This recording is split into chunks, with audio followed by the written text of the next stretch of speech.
Welcome, everyone. I'm Dr. Basil Considine, and I'm here from the ACU Online Writing Center for today's webinar, which is part of our larger Writing as a Nurse series, Medication Errors and Administrative Reports. So this is a focused lunch hour webinar. It's designed to dive into one specific assignment and explore the main concerns, the main features, and answer a couple questions related to it.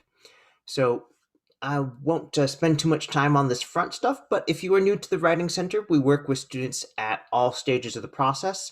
You can come to us with a partial draft, you can come to us with a complete draft, you can come to us with your doctoral project that you are looking to get feedback on before you submit a chapter 3 or the whole manuscript to your committee. So we work with people at any stage of the process. We do not charge for our services. You can make up to 2 hours worth of appointments per week, maximum 2 appointments.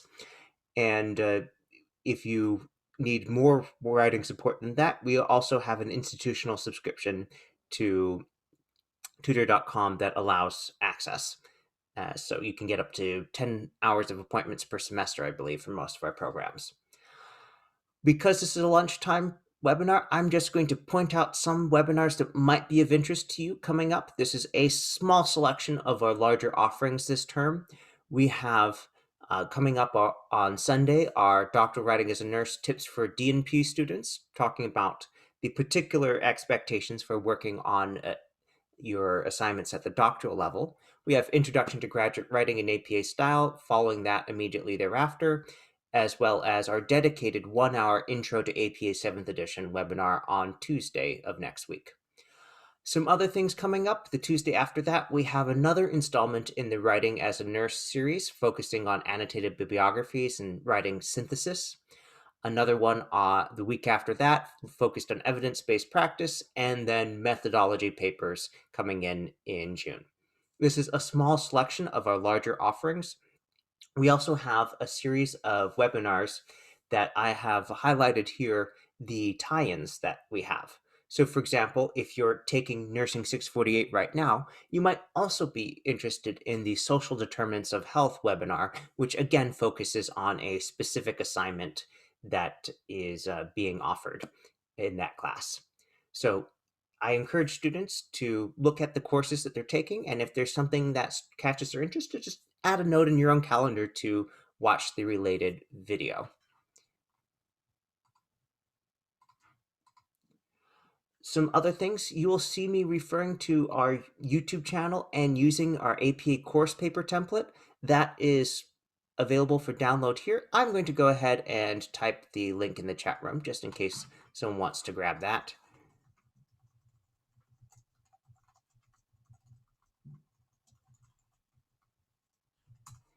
And with that, let us dive into our learning objectives for this next hour. So our main objective is going to be to understand Nursing 647's Week 1 assignment, Medication Reconciliation and Preventable Errors. We're also going to look at a couple particular things, like there's a resource that students are asked to use in this assignment, and we'll talk about how to reference and cite that. And then we'll finish with looking at outlining for this assignment.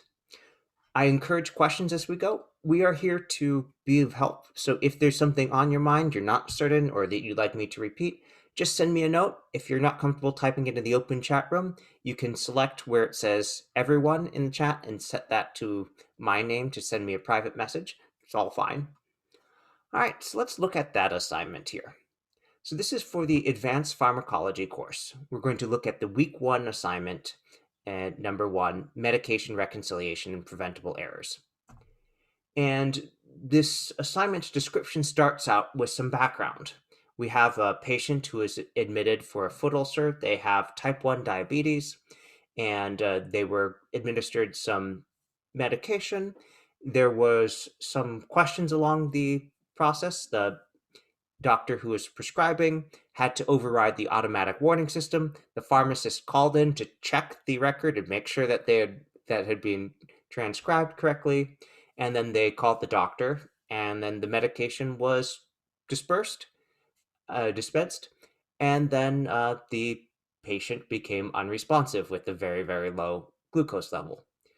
And as it concludes here, Since the patient developed an adverse event, an investigation was performed and found that the two insulins were interchanged, which is not great when things are not entirely equivalent. And so for this paper, you are asked to assume the role of a leader in your organization. You are tasked with identifying possible sources of the errors, discussing preventative strategies to avoid future medication and/or reconciliation errors, and outlining preventative steps before and during administration to prevent this error. And there's the instruction, be sure to utilize the rights of medication administration resource as part of your paper. It's not going to be a super long paper, just 2 to 4 pages. There's an instruction to use at least 1 or 2 sources that are recent, defined here as less than 5 years old, and that you should specifically use the rights of medication administration resource. This is a YouTube video as a reference, and that, like most of your other assignments, it should be formatted in APA style, have in-text citations, and a reference page listing all the sources that you are citing. All right, so let's talk about a couple features of this. One of them is that you are asked to assume a leadership role in the organization, right, as if you were that sort of leader. Now, what sort of leader you take the role of is going to affect how exactly you are going to be um, writing this up. So if you assume the role of the senior nurse, for example, you'll be writing differently than if you are a high-level hospital administrator. And there are many possibilities that you can choose because there are many roles that a nurse can step into, especially when you've completed the DMP degree. And I would say pick the one that is of most interest to you and that you feel that you can write about with the fair degree of comfort. Because this is only a 2 to 4 page paper. You should not spend hours and hours doing extra research for it. There are other things that you have to do, and all of our students are very busy people. So keep that in mind when you pick the role that you're going to be writing about. You need to tell the reader that that's the role that you're assuming, and then you need to walk through this process here. So fairly straightforward. So let's talk about the rubric here. So the rubric is a good thing to review because it gives us a checklist of things that the instructor is requiring, and this is sometimes just restating things that are listed earlier, but sometimes it gives us a more clear path or a set of details above and beyond what is listed in the regular instructions.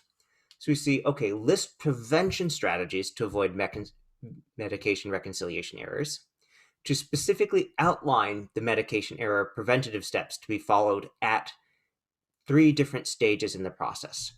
Now, if we were just looking at this, we see, okay, preventative steps before and during administration. Okay, but if we look at the rubric, it says, okay, we want on admission as well. So that's important because that's a third thing there. And none of us want to lose a third of the points for an area because we didn't read all the instructions. So that's good to know and something that should absolutely go in your paper outline as you're developing it to make sure you get it. And then the note to use the rights of medication administration resource. And then that's just repeating the length and follow APA style and have those recent sources. All right, so let's talk about that source. Now, the Rights of Medication Administration resource is a YouTube video. And let's go so far as let's share that video and take a quick look at it. Because this is something where in the course of your studies, there'll be many things that you might be referencing that involve there are many things that you might be referencing that involve YouTube videos, so we might as well look at the actual example here. So let me go ahead and share my screen there. And we have here a number of different elements here. So we have some basic questions that we want to answer about what is it about this resource that can identify it? And it's always the same sorts of questions for anything that we're doing. We are looking to answer who wrote it, broadly speaking, wrote or said it, made it available, whose name is it going out under, when was it published, what's it called, and how do we find it? So let's talk about each of those in turn. Now, if we were just looking at the question of who's the speaker, there is, as you'll see, we have one Lisa Bonsall, who is the speaker here. But the name that this is getting published under is actually the YouTube channel name, which is that Lippincott Nursing Center. So just because you know who's speaking doesn't mean that that's the person that you will be citing, because just like you might have someone being quoted as part of a book, and it's the book author that ultimately gets the author date citation, and same thing with these YouTube videos. All right, let's go back to the slide deck. So this video here, you can follow the APA citation guidelines for YouTube videos there. But again, with those 4 questions: who wrote it or made it available, when was it published, what's it called, and how can you find it? And for who wrote it, if you're citing, you just have to answer those first 2 questions: who made it available or wrote it, and when was it published, author and date. So in this case, if we look at the YouTube page, our first thing is who wrote it. That's that LippincottNursingCenter.com. And yes, it looks a little bit odd to have that nursing center with no space and with a .com at the end, but that's what they chose to call their channel, so that's what we use for the author section. When was it published? That's going to be December 10th, 2015. And a particular thing about YouTube videos and other online videos is that we include not just the year for the reference, not just the year, but also the month and the day. If it's just a parenthetical citation, it's author and year. But for the reference entry, we need to have that month and day as well. What's it called? In this case, it's 8 Rights of Medication Administration, and it will be spelled out just as it is, so using the number 8 rather than the word. And the last thing we need is the link. Now, you could copy the link from the address bar, and that wouldn't be wrong. But if you use the share button, you'll get this shortened link, which just looks neater and it takes up less space in the references page. So I'd use that. It's not wrong to use the full label, but it just looks more professional. And if you're, say, putting your references on a slide deck, I know it just takes less room. So the first 2 bullets here are examples of how you might use a signal phrase in the LippincottNursingCenter.com 2015 said, and then in a parenthetical citation, and then there's a reference example. All right, now this video enumerates the 8 rights of medication. And you might be saying, but wait, I know those rights. I studied them in my first or second nursing course. Well, one of the reasons we want to cite this resource is that there are different lists that some have different numbers. I remember early on in my engagement with nursing, there was a 5-item list, and then there were 3 that were commonly added on, and there's some that you'll find that they give the 9 or 10 rights. So we're clarifying this is the specific list that we're using. This one has 8. They happen to be right patient, medication, dose, route, time, documentation, reason, and response. How would you cite that? The administered medication did not have the right response, which violated the 8th right of medication administration, parentheses, LippincottNursingCenter.com, 2015. And that's all you have to do.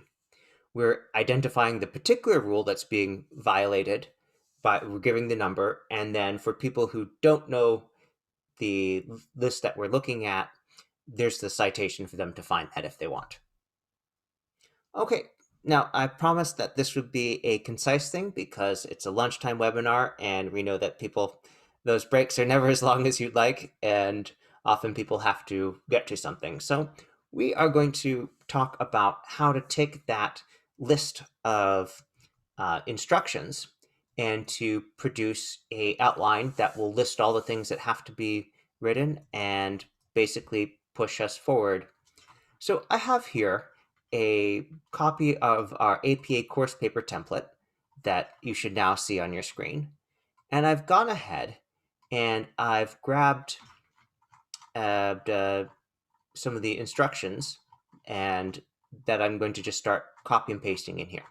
But the first thing I'm going to do, because the instructions say you must include that reference that we were talking about, a list of 8 things, well, since I already know how to reference that, I'm going to put my sample reference in the references section before I forget about it. It'd be a shame to lose points on that. So since we know we're going to have to use it, I'm just going to go ahead and paste that in here.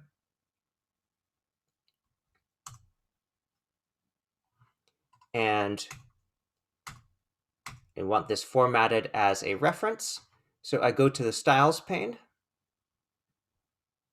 And when this pops out, I'll see the list of the different APA heading styles. And I'll also see over here, APA reference. And if I attach that, you see how the second line gets indented 1/2 inch. It's good. That's required in APA style, so we want to have that. All right, now title, yeah, the title can be many things. You can have a more descriptive thing, or you could just have a terse thing that identifies, oh, this is the assignment that we're writing. So in this case, I'm going to think about the particular assignment later. And as I said, I'm going to think about the possible titles later. And right now, I'm just going to go ahead and I'm going to put in the title of the assignment. And I can always replace that later on, but it's informative. APA style does not require great variety. You don't need a poetic title. It just needs to be informative. So I'll go ahead and I will add that here as well. Put in my name.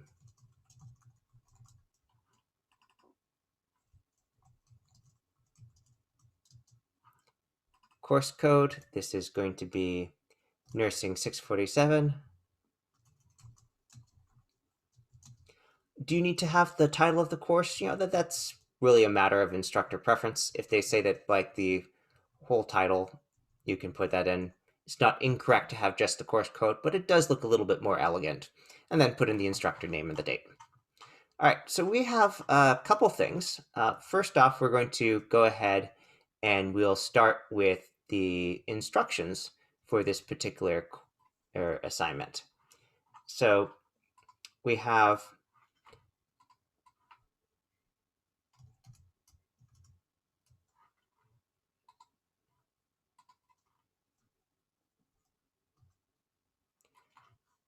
assume that you're the leader of the organization. You're tasked with doing these things, and be sure to utilize this. All right, I've already added that to my reference list, and I don't think I will worry about citing that. So I'm going to leave that for now. But just breaking this down as a starter outline, well, my role is, and so this is a point where you get to pick your own thing. So I'm thinking about this in terms of, well, what am I aspiring to? What kind of role am I preparing myself now to do where I will be better prepared for interviews, I'll be better prepared for the practice by selecting something that I am interested in right now. So you might ask yourself, what leadership roles am I myself interested in? And in this case, I think that I want to be, for this, a clinical nurse leader. Now, there are various titles. You could just be very general with that, or you could be more specific. You could even give yourself a title, or say, okay, I'm going to be a clinical nurse manager. That's the specific rung here that you are interested in doing. Okay, great. So I'm going to need to tell the reader that, and we're going to take this and break this down into details that we need to add. Possible sources of the error, preventative strategies to do that. And each time when I see there's a list of 2 things or more things, I'm going to make that a sublist. And remember when I mentioned that the rubric had a thing that wasn't listed clearly here? So there was the on admission. So we're going to go ahead and add that here. And so looking at this, we have a set of things that we know we need to add. And we also are going to need 1 or 2 additional sources. So let's just spend a little time filling in some stuff here, and then we'll talk about those additional sources. So what do you do on admission that would help anticipate and prevent medication errors? And of course, the thing that we try and do is we try and collect the patient history. So that's going to be probably a really important thing to do there, and something that's sometimes left out of the process. To take a non-nursing related example, if you were to go to get acupuncture, they should check to see your medical history and current medications, because if you're taking, say, warfarin, and which functions as a blood thinner of sorts, and you're getting poked with these needles, this could cause bleeding that would not otherwise be present and freak out the patient and possibly the person administering the acupuncture too. So that is an example of the kind of thing that you might be listing to do on admission. And whether you're just saying make sure that it's collected or make sure that it's checked, that is up to you as the leader in this organization to propose. Same thing with before the administration and after the administration. Now, I'm guessing that you're probably going to be looking to follow best practices, but don't just tell us, oh, this is a best practice. You want to go ahead and say how you know this is a best practice. So let us go ahead and let us move to the ACU library website. So I'm going to switch over my share here.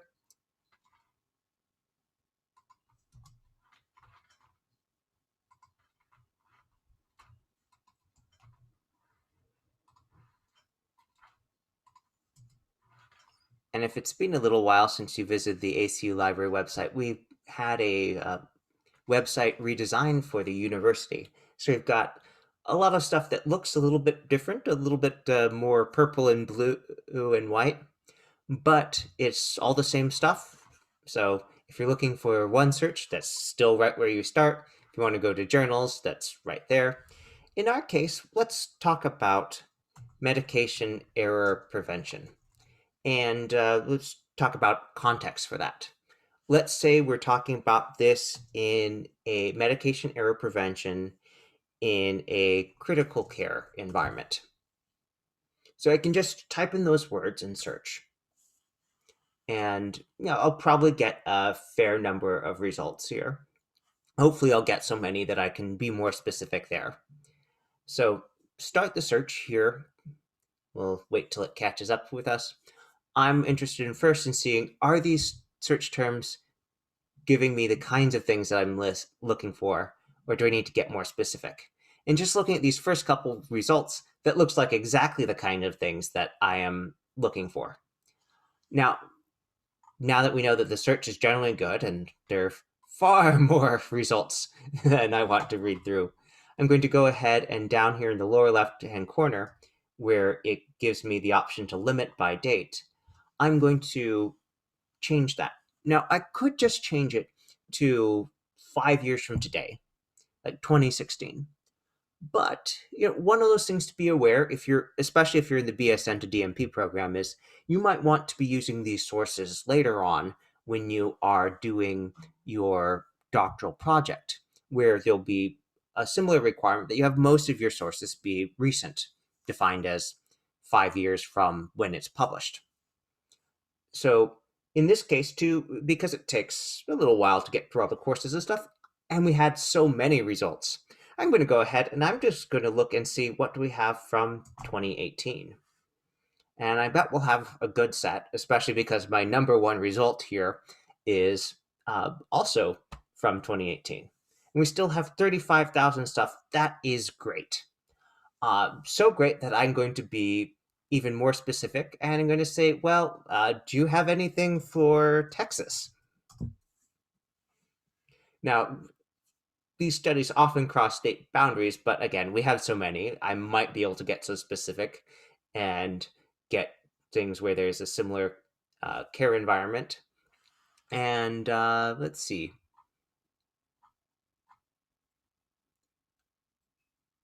Awesome. So lots of results here. And what I'm going to do is I'm going to go ahead and I'm going to put critical care in quotation marks. So that's searched for as a compound term. And then I'm going to run that search through again.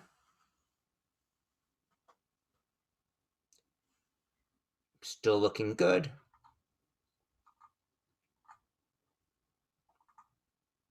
And I'm also going to change this to limit to scholarly peer-reviewed journal articles. And I'm also going to further limit it to only things that I have full text access to, because this assignment is due week 1. I don't want to spend time with Interlibrary Loan, although they're usually quite fast. There's so many sources here available, and let's see. All right, lots of stuff here. Now, we've got lots of results on more general things, but what if we're specifically looking about insulin? Well, we still have 715 results. Let's just throw in insulin and see what we get.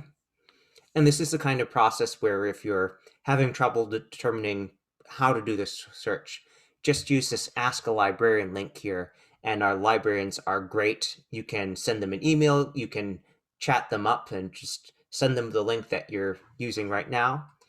And we have a number of different things here. And, let's see. Got a number of different focuses here. Let's just say that I was working in the United States. So there's a number of different options here, one of which is filter by geography. Oh, hey, there's a box for Texas. Let me click that here and see what comes up. All right, so we got some conference stuff. Okay, maybe that's a little bit too specific here. I can just click on this box to undo that.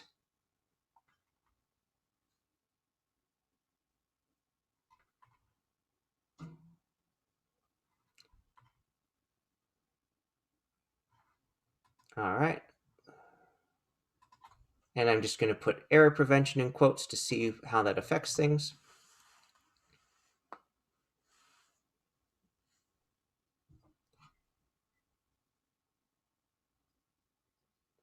And that brings it down to 8 results. So that's a bit narrow. Now, we only need 2 for this, but I think I have accidentally narrowed things too much here.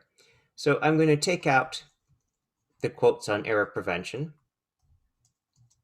And I'm even going to take out Texas, but I am going to leave in insulin.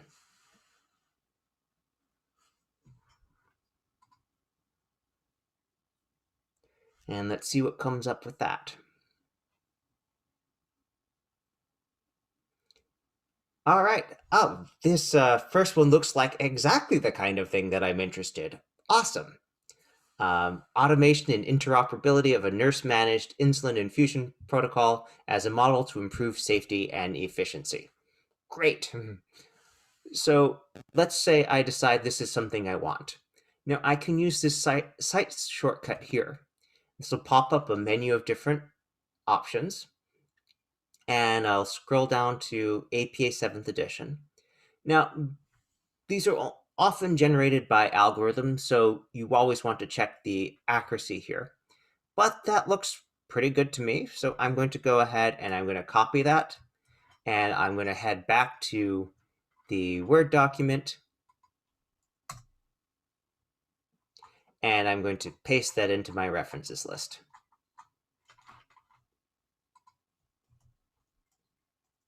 And you see it comes in a different font, so I just click here and say Match Destination Formatting, and it not only sets the font size and the font choice right, but it automatically adds in that APA reference style with the indentation. Great.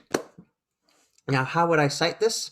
Well, we've got a lot of authors here. And in APA 7, if we're citing it, if it's more than 2, we just automatically go to first author et al. So this would be Barash et al. 2020. And I can look at my outline and say here, okay, so this is, let's say I read this and said, okay, this is about for improving safety on the administration. And great.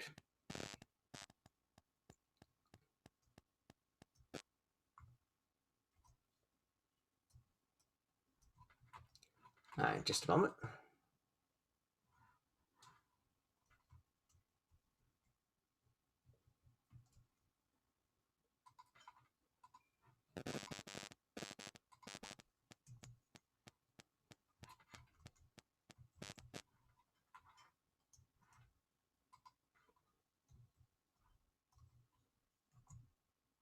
All right, so we are looking at how to cite this, and I'm marking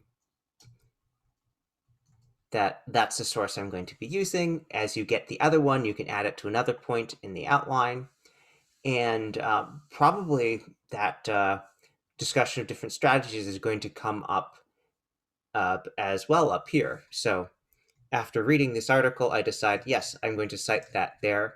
And by putting these in, I not only make sure I get that minimum number of sources, but that I don't have to go back and reread things to know this is the source that I'm using for that particular thing. It might come up other places as well, but you get the idea there.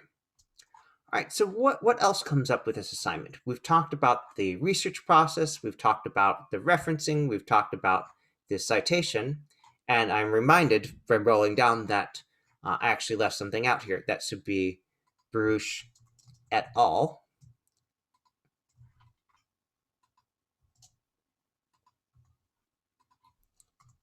There we go. And then I can even here put in the placeholder citation for lippincott-nursing-center.com, which again, although the reference is going to have the month and day, the citation we have here will not. It will just have the year. All right, so we know, okay, we need to specify the role. Well, what would also be helpful to list? Well, it says in your organization, tell us what that organization is. And the easiest thing to do here is to model it after an organization that you are familiar with because you work there already or because you have worked there or are applying to be there. So let's take an example here. I work at Regions Hospital in St. Paul, Minnesota. It is a level 1 trauma center, and it sees a large variety of community stuff where we have high poverty, a urban, and a constituency. So how would I do that? Well, one thing to do is you can just keep your short notes to yourself. And then what I recommend is just hit Shift Enter, so you're adding a new thing to that bullet, and say, okay, I'm going to put in a description there. Regions Hospital, is a level 1 trauma center located in the Twin Cities metro area and serving St. Paul, Minnesota, and the larger Ramsey County. It has, or it serves a patient population. It is very urban.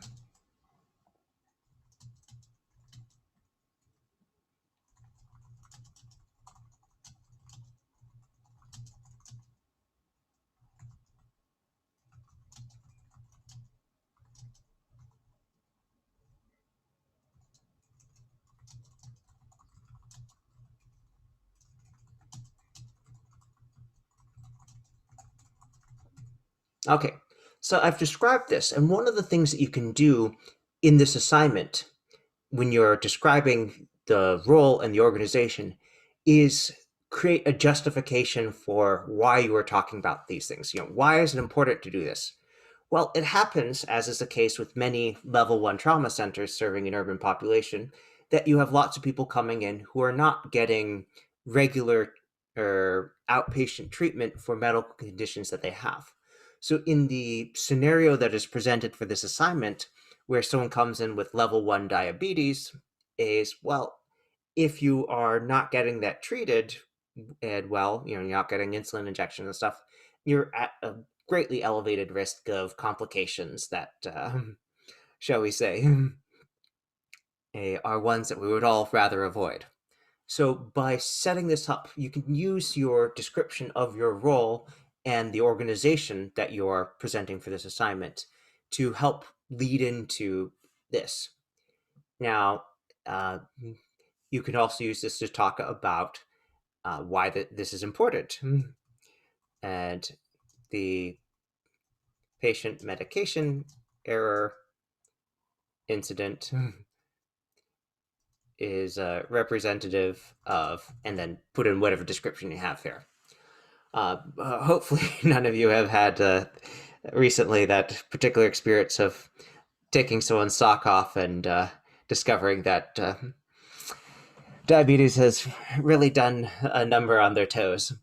But it does happen, and this is one of the reasons why it's important, especially when a patient hasn't been getting regular care, that we provide some stability and that we do things like collect information on past medications that they have and how recently they've collected it, because not all patient is alike, and its assumptions and not checking is the source of many errors.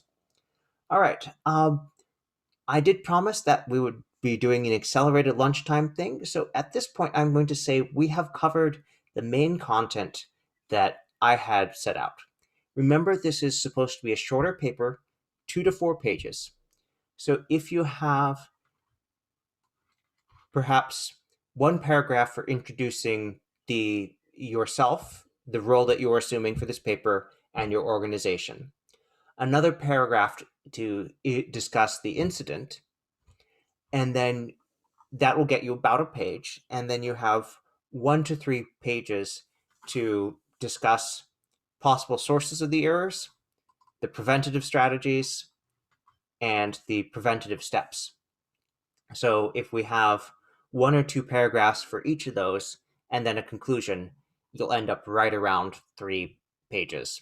So that's great, because again, the assignment says 2 to 4, so you want to have at least 2 good pages, but it's not requiring that it be 4. So if you end up with 3, great, awesome. Do make sure that you have 2 recent sources in addition to the rights of medication administration one. And if you use the cite tool to copy your references information, just as you saw me do, that will help make sure that you get that and you don't miss out on that credit. Do check to make sure that it's formatted correctly. Here we have sentence case for that, title case for that, as it should be. The right things are italicized. We have the end dash in the page range, and we're good. So Thank you for joining me during this lunchtime hour. If there are no further questions, we will finish now. Best of luck with the new term, and please feel free to visit us at the Writing Center for more webinars like this, and in case you want any feedback on your papers. Have a great rest of the day.